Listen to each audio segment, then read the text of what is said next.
রাহমাতুল্লাহ আলাইহি যেই খাটের মধ্যে তিনি ঘুমান স্বয়ং সম্পূর্ণ বাদশাহী খাট, ওই খাট পরিষ্কার করার জন্য দাসী চলে গেল তার বেডরুমে।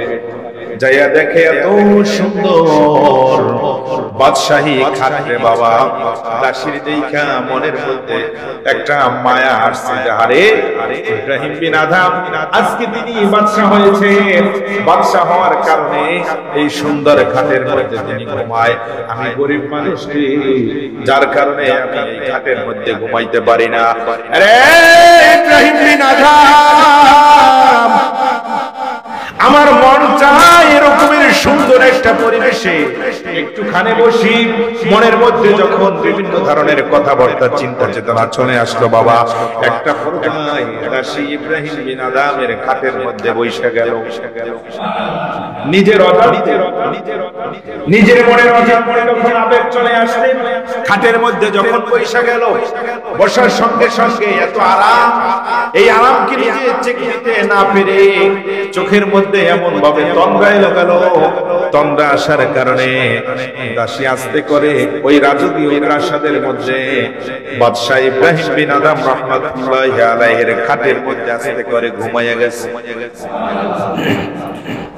এই দিক থেকে রাজ দরবারে যারা সেনাপতি, যারা উজিরে নাজির, তারা ঘটনা দেখে ফেলল।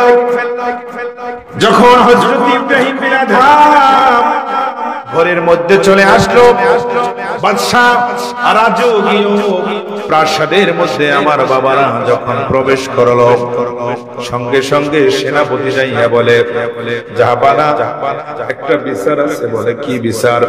বলে আপনার যে বেডরুম, আপনার যেই সিংহাসন, আপনি যেই জায়গায় বিশ্রাম করেন, ওই বিশ্রামের জায়গাটায় আপনার দাসী আজকে ঘুমাইয়াছিল। শোনার সঙ্গে সঙ্গে হযরত ইব্রাহিম রাহমাতুল্লাহ আলাইহি এবং তেলে বেগুনে জ্বলে উঠছে। কি বলো? ও একটা দাসী হয়ে আমার বিছানার মধ্যে শুয়েছে, ওকে ডাকো আজকে সবার সামনে আর রাজপ্রাসাদের সামনে ওকে বেত দেওয়া হবে। কমপক্ষে 50টা বেতের নির্ধারণ তিনি করলেন। 50টা বেতের আঘাত করা হবে।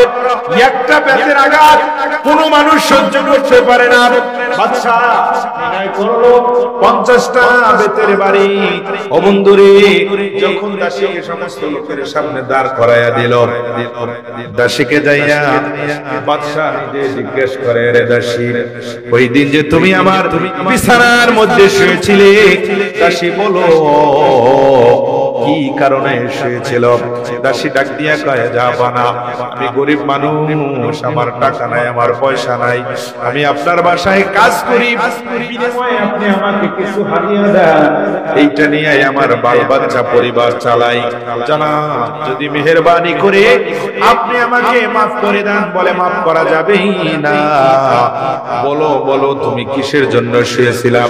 বলে জাহাপানা যখন আপনার বিছানাটা দেখেছি, আমার মনের মধ্যে একটা ভাবনা আসলো, হায় রে, আমি যদি এরকমের সুন্দর বিছানায় একটা দিন ঘুমাইতে পারতাম, তাহলে বুঝতে পারতাম রাজকীয় বিছানায় ঘুমানোর কত মজা।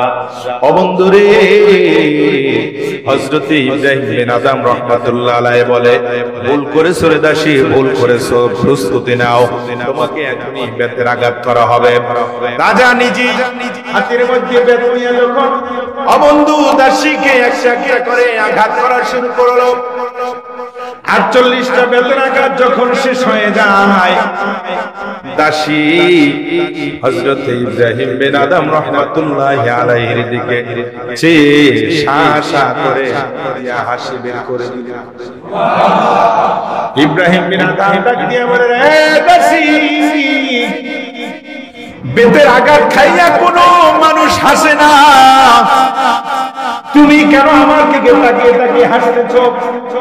কারণ যে বিচারটা আমি আমার নিজে হাত দিয়ে করতেছি, আমার খাটের মধ্যে তুমি নিজে শুয়েছিলে, এই কারণে আমি নিজেই বিচারটা করতেছি। দাসী ডাক দিয়ে কয়, ইব্রাহিম বিন আদম,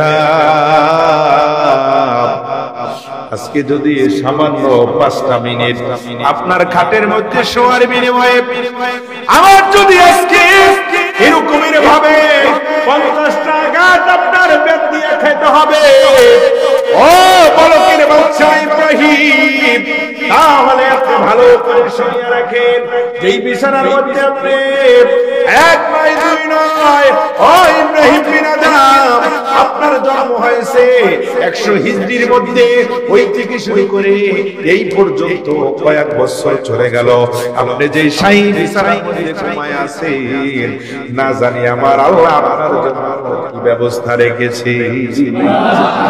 আমার যদি 10 মিনিট বিছানায় ঘুমানোর কারণে এই অবস্থা যদি আমার হতে পারে, তাহলে ইব্রাহিম বিন আদম বাদশা আপনি যেই বিছানার মধ্যে বছরের পর বছর কাটিয়ে দিলেন, আমার আল্লাহ তাআলা হয়তো এর চাইতেও কঠিন বিচার আপনার জন্য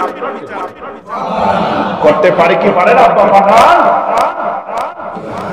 হযরত ইব্রাহিম বিন আদম বাদশা মানুষ চমকে গেল দাসীর কথা শুনে। আসলেই তো কথা ঠিক, দাসী যা বলেছে তা অবশ্যই ঠিক, কারণ এই যে জায়গার মধ্যে আমি বছরের পর বছর ঘুমিয়ে কাটিয়ে দিয়েছি, দাসী একটা 10 মিনিট শুয়েছে, যার কারণে তার বিচার যদি 50টা বেতের বাড়ি নির্ধারণ করতে পারি, তাহলে আমি ইব্রাহিম বিন আদম না জানি আল্লাহর দরবারে কয় হাজার বেতের বাড়ি নির্ধারণ রয়েছে সেটা তো আমি জানি না। এ বন্ধুরে, আশ্চর্য হয়ে গেল আমার আল্লাহ সুবহানাহু ওয়া তাআলা।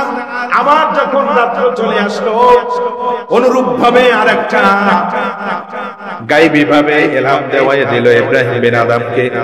ইব্রাহিম বিন আদম ওই যে সুরলিত সুন্দর জায়গার মধ্যে ঘুমায় আছে বাবা, হঠাৎ করে ইব্রাহিম বিন আদম শুনতে পায় ওই ছাদের উপরে ঠক ঠক ঠক ঠক ঠক ঠক করে ঘোড়ার পায়ের মতো আওয়াজ, ওই আওয়াজ ছাদ থেকে চলে আসতেছে।